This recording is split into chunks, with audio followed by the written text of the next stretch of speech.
সালাত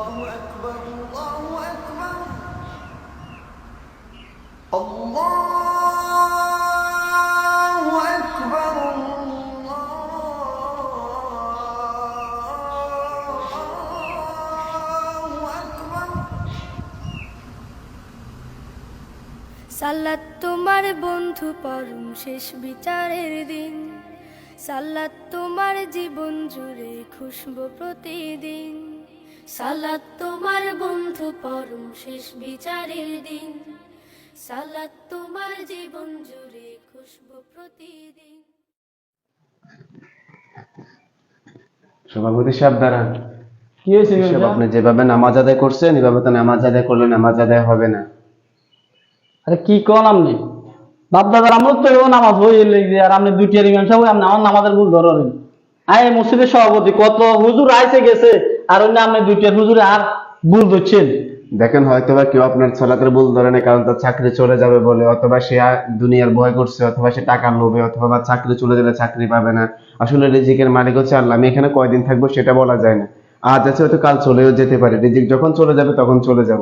এটা নিয়ে আপনি বাহাদুর না। আমার কথা হচ্ছে আপনার সলাটা আদায় হয় নাই, কারণ আমরা মরতে হবে, আপনিও মরবেন। এখানে আমাকে রাখার উদ্দেশ্য হচ্ছে আপনাদের ভুল ভ্রান্তি গুলো ধরে দেওয়া।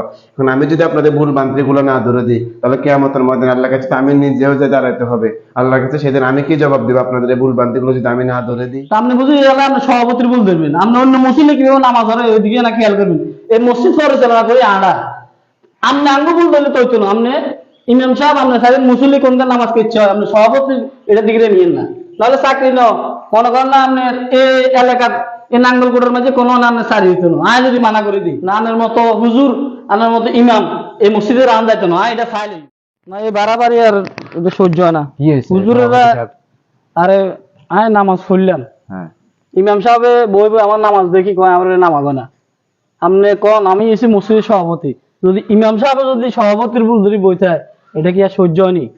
আচ্ছা খারাপ কত ইমামের যাবেন কি আপনি এনে যাবেন কি এনে সমাধান আছে তাহলে খারাপ ইমাম সাহেব করিও না আচ্ছা ইমাম রান্দা কেন তুই যাই কো বুঝলি ধৈর্য ধরেন কতক্ষণ আর তুই আপনি একটু ঠান্ডার নাম নেন ধৈর্য ধরেন। কি তো হইছে?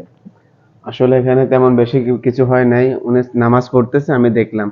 দেখার পর আল্লাহ রসুল যেভাবে নামাজ আদায় করতে বলতে সে সেভাবে আদায় করে নাই নিজের মন গড়া মতো। আল্লাহ রসুল বলছেন যে তোমরা যখন সেজদা দিবা কুকুরের মতো সেজদা দিও না। যে কুকুরের মতো সেজদা দিছে। এরপরে যেভাবে হাত বাঁধতে বলছে সেইভাবে বাঁধে নাই।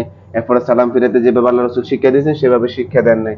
আমি যখন তার ভুলগুলো ধরছি তখন সে আমার সাথে উত্তেজিত হয়ে গেছে। ইমাম সাহেব যা কইছে এখানে ভুলের কিছু কয় না, আমগো বালার লাই কইছে।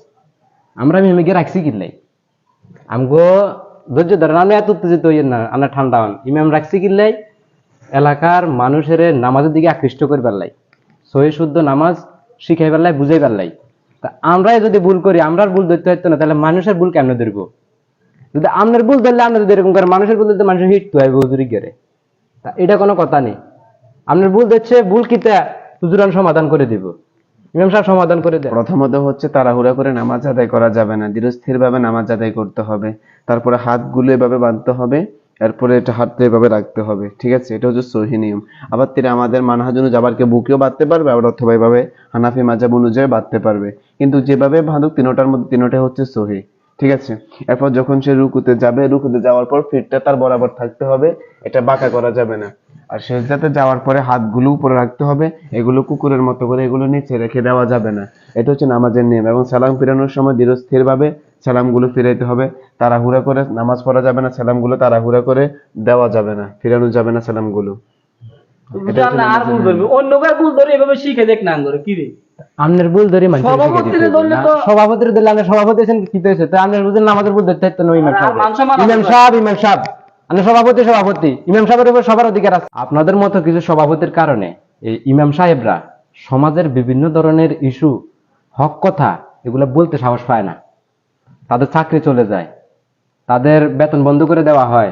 এসব সমস্যা থেকে মুক্তির পথ হচ্ছে একটাই, আমরা সবাই একটা সঠিক বুঝের মাধ্যমে ইমাম সাহেবদেরকে অবলম্বন করি, তাদের সাথে তাদের দেখানো পথে চলি, তাদের থেকে আমরা শিক্ষা গ্রহণ করি। আসলে ভুল তো আঙ্গুমতো সভাপতিরাই করবো, মুসল্লিরা করবো। তো এরকম যদি ইমাম সাহেব করে আমরা ধমক টমক দিয়ে এটা আসলে কিন্তু ভালো হয় না। আমি বুঝছি যেহেতু ইমাম সাহেব আলহামদুলিল্লাহ অনেক ভালো আছে, হে সভাপতির ভুল ধরিয়ে লাইছে, তার কত বড় ক্ষমতা বুঝছেন? তাহলে এরকম ইমাম প্রতি মসজিদে মসজিদে দরকার। আর এভাবে আমরা ইনশাল্লাহ মসজিদ যতদিন চালামু এরকম ইমাম নিয়োগ দিমু, যে সভাপতির ভুল দেবো এরকম ইমাম মসজিদে, আল্লাহ আর যতদিন হায়াতে দমে বাঁচা রাখবো এই ইমাম সাহেব এই মসজিদে থাকবো। আলহামদুলিল্লাহ। আলহামদুলিল্লাহ। তো ইমাম সাহেব কিছু মনে করেন না? সমস্যা নাই, ইনশাআল্লাহ। আল্লাহ এভাবে সবাইকে সঠিক বুঝ দান করুক, আমিন। কালকে হবে লয়, মুমিন তুমি সালাত তোমার মস্ত পরিচয়, দুনিয়া তোমার আজকে আছে কালকে হবে লয়, আজকে রুকু সিজদা করো